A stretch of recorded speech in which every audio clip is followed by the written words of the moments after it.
So hello and welcome to the Expat. My name is James, your host, and today I'm joined by John. And John, you and I are school friends, and we've just finished recording the full-length episode of the podcast. So if you haven't listened already, please do go after this, of course, catch up on John's experience of teaching English in China and his abrupt end to that journey. It's very enjoyable to listen to and hopefully learn quite a lot of experience from John. You've joined us here for this kind of silly bit of the podcast where I just asked John some 10 quite generic questions, which will hopefully get you a flavour of what it's like to live and work in China as a teacher and get John's experience of living abroad. John, my first question to everyone is, what's your favourite place you ever lived? Favourite place I've ever lived would be Guangzhou, partly because I really like the environment of the city because it was very, very green. Because especially compared to Shanghai, Shanghai was like a concrete jungle, whereas in Guangzhou, all the streets had these like massive trees that would kind of shadow all of the roads, so immediately it felt like a much greener place. But mainly because until I'd got sick, I was in the best place of my life, really. You know, I had a job I really liked. You know, I got on with most of my students really well. I had a solid friendship group. I'd got used to life in China. The food was really good, and it was just a really, really interesting and fascinating place to be. And also it was at the heart of, you know, the manufacturing hub of China, which was something that I was very interested in at the time. So for all of those reasons, Guangzhou for sure. That's incredible. And my next question is, what's your favourite international food? It's always a tough one. It is, and to be honest with you, it depends more on my mood, if anything. I mean, I wouldn't really say there's anything constant. Like, you know, sometimes like I absolutely have to have a pizza. Other times it'll be, you know, a steak. Sometimes it'll be, you know, Chinese food. Sometimes it'll be a curry. I wouldn't really say that there's a set favorite food. It kind of depends on like where I am and also what I want and things like that. I mean, one thing that I really liked a lot when I was in Guangzhou was lanzhou lan mian, which is this like beef noodle dish that, although simple, was very hearty and very filling and very nice. So I wouldn't say that there's a set for that. It can depend on the day and my mood, you know. Often one of those stumps people quite a bit, but that's great. I can't even begin to think about pronouncing what you just said, but I'm sure I'll look it up at some point and work it out. If you can send me afterwards, it'd be great. Yeah, or in English, it'd just be like lanzhou beef noodles. Oh, nice. Thank you. What's your favourite international tradition? I'd say I quite enjoyed Chinese New Year when I was at university as a student, because I remember the like Chinese students, like they did like, you know, massive banquet and they made like tons of food for the like whole flat, and it was all like really, really good and reasonable. It's a good chance, you know, for us to get together because I know it can vary a little bit in terms of, say, your impression with like Chinese students in the UK is they kind of tend to stick together, but with us we were like quite good friends, all of them. So I'd say like from the UK, like Chinese New Year was really good. But I'd say when I was in China, the October festival or like National Week was good.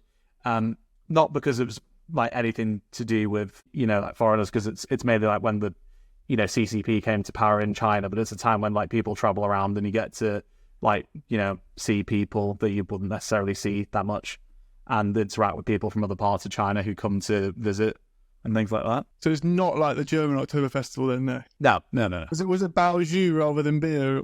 Oh, Baijiu. Yeah. I don't drink alcohol, but yeah, I've heard it's quite potent. What's your favourite thing about living abroad? For me in China, my favourite thing, and it never died, is every day felt like an adventure.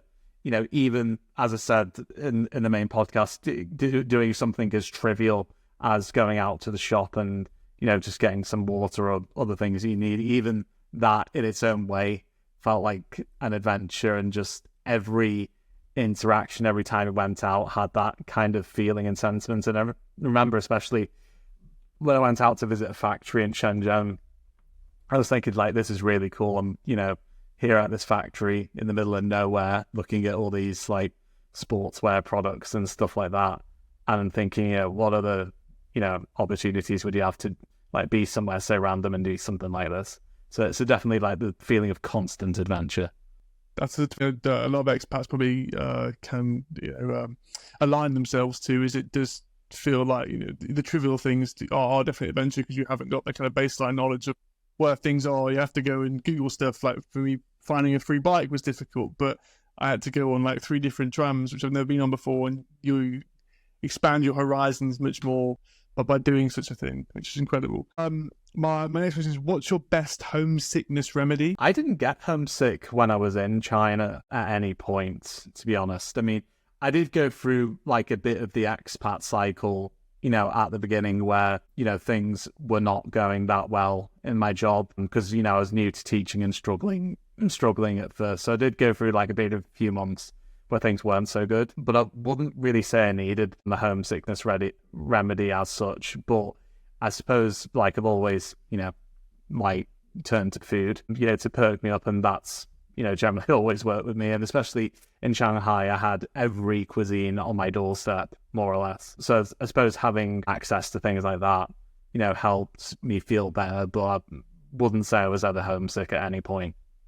Were you able to like watch football, for instance, as a big thing in your life? Were you able to go watch Liverpool matches and stuff when you were there? Is that kind of a good way of keeping in touch with things at home? Or that was very difficult because of the time difference, and most of the games would be on like really late at night, and I'm very much an early bird rather than a night owl. That said, though, it was the one season that I probably should have missed anyway, you know, because it's the season that Gerrard, you know, left Liverpool, or the season he announced he was going to leave Liverpool, and it wasn't a good season, so it was probably a good year to be away from watching Liverpool, to be honest. Very good point. What's the hardest thing about living abroad?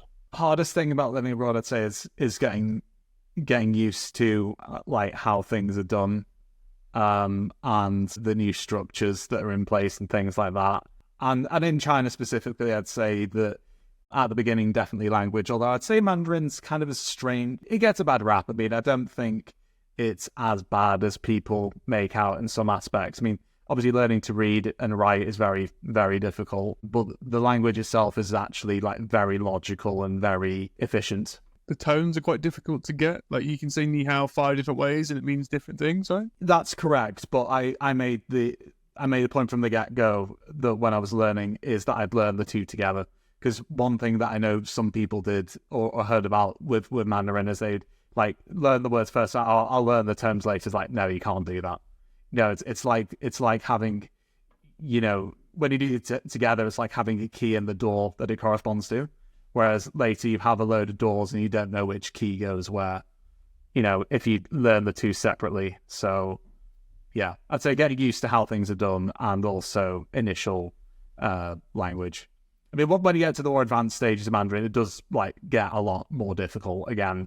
But there is kind of level where once you've kind of mastered the fundamentals, it's not that bad. Is it the confidence, knowledge confidence curve? Have you seen that curve where it's double dip? So you learn like 10% of something and you think you know everything, and then you learn 5% more and you know nothing, and then you start going back up again. Yeah. Is it the Kubler-Ross? Is that what it's called? I think so, yeah. I just call it by the X and Y axis terms. But yeah, there is an element of that. But I'd say, like I said, it's kind of like a level where it's not too bad to begin with. And then it gets like exponentially much harder. Like when you get to the kind of level that I'm studying to now. What's the best phrase you've learned then since living abroad? So it's going to be a Chinese expression perhaps which you've come across which you think that's really good. We haven't got that in our country. I'd say it wasn't so much Chinese expressions, although there are like some, you know, Chinese expressions that I did find amusing. But I'd say when I was like looking into the physical product business aspect of things, there are two things which stuck with me, which was one was from one of my American friends at the time. I've lost touch with him now, but he always told me from like a marketing perspective, always kind of frame your communication in a way that's going to be like most beneficial in terms of what the other side wants, was something that stuck with me there. And then the other one I mentioned in the main bit of the podcast, you know, trying to be everything for everyone will be nothing for no one. You know, like find like your niche, and then you'll be able to create a segment, whether that's a business or a career, rather than like trying to be good at everything. You know, because like everybody, there are certain things I'm good at, and there are a lot of other things I'm like not good at all. You know, but I know if you like what I'm good at, what I'm not good at, so just focus on things you're good at. Yeah, and hopefully there's balance in the world, right? So someone else will be good at things you're not good at, and you'll fit like a piece of jigsaw. That's the whole point of businesses. Exactly. Yeah, a good bit of information I got taught from one of my first bosses was that he's a CEO of a company, and he says he hires people who know more than he does about things, because that's the whole point. Why they need it. If he hires someone who knows less than he does about something, then why are you there? Are you there to help him deliver this company? So I need to have no more knowledge than me about marketing or finance or whatever, which is always quite useful. What's your best way of making new friends? Generally, I've been able to make friends in most places that I've been. I mean, when I was in Guangzhou especially, I'd say like friendship group was at its strongest there. And there, we had like a big meeting for other people who are in this forum of making physical products. So, I met a bunch of guys and we were starting like an accountability group. So to summarize, I'd say it's just finding people with like similar interests, and then, just start socializing from there, because I think if you already have an in where you already have a mutual interest, it makes it like so much easier, than just making friends with strangers and things like that. Completely, yeah, it's a good thing completely. What was your best thing to do or favorite thing to do when you were living in Guangzhou? I really like going to football matches when I was there. That was always fun, and just exploring the town in my free time, because it was a massive city like Shanghai, and there was always like a new place to go and new things to do, and new places to see and things like that. So yeah, those two things. And then my last question is, what's your best expat life hack? For China specifically, definitely get a VPN before you go. And also, obviously, don't take the piss with it, but you will be able to get away with certain things that you maybe shouldn't do because you're a foreigner. One example that I can give here, I mean, like place like China, somewhere this would happen. So right before the 2015 Chinese Super League season was starting, Shanghai Shenhua, who were like the team that I'd adopted, were playing a behind closed doors friendly. Albeit I didn't know it was behind closed doors. It was only when I went to the stadium and said, "Oh yeah, it's not a, it's a behind not closed doors thing." And then me and this other guy, the Chinese guy, we found like a gate that hadn't been fully closed. So we like sat down and watched the game, even though it was behind closed doors. And I think after we left, someone like scolded the guy for like having gone in the stadium. But this guy could speak English a bit, and it's like, well, he didn't say anything to me. And apparently the attitude about was like, oh, you're a foreigner, of course you don't know that you're not supposed to go to behind closed door friendly games. I mean, obviously, don't do it for anything illegal, but there are certain situations, where you might be able to get away with stuff because you're, a stupid foreigner in that country. Complete ignorance, yeah. Yeah. Wonderful. That's a good point. If anyone who is a VPN company wants to sponsor this podcast, do get in touch, because a lot of expats need VPNs. Before you go, especially. Definitely. I think I had one for sure, just so I can watch like BBC iPlayer and stuff, because it didn't really work abroad. I had a paid one, and that was always pretty reliable for me. I didn't really have any problems. I mean, but because the other thing as well, when I was in China, I realized, okay, like, Facebook's banned, so is Instagram, Google, BBC, and etc. But they have their own versions of all that stuff anyway. Obviously, the main one in China is WeChat, by far. And I realized, okay, they have all their own versions of that stuff, so, they're not really missing out on that much because they just do it over there. And indeed, just digressing for a second, obviously, one of the reasons why those companies aren't given access to China, part of it is censorship, reasons and stuff like that, which is kind of what most people think. But also, I imagine it's probably lobbying from those Chinese companies because they don't want, competitors from America or the West coming in and taking your because they've completely monopolized the country. So it's probably some sort of arrangement where, we give you all the data and everything you ask for, and in turn, you don't allow them in the country. Yeah, similar like with the car industry, you have to have a joint venture if you want to sell like European cars or American cars in China. Like General Motors have Shanghai General Motors and things like that, just so you have to be aligned to a Chinese company. So it's quite an interesting, probably a similar thing that happens maybe. Wonderful. That's all my questions, John. So thank you for your time and your time on a Saturday afternoon, which is always wonderful. And I look forward to catching up again sometime soon. And as always, if you have enjoyed the podcast, please let us know. Please do comment, and I'm sure we'll see you next time for the Expat Pod.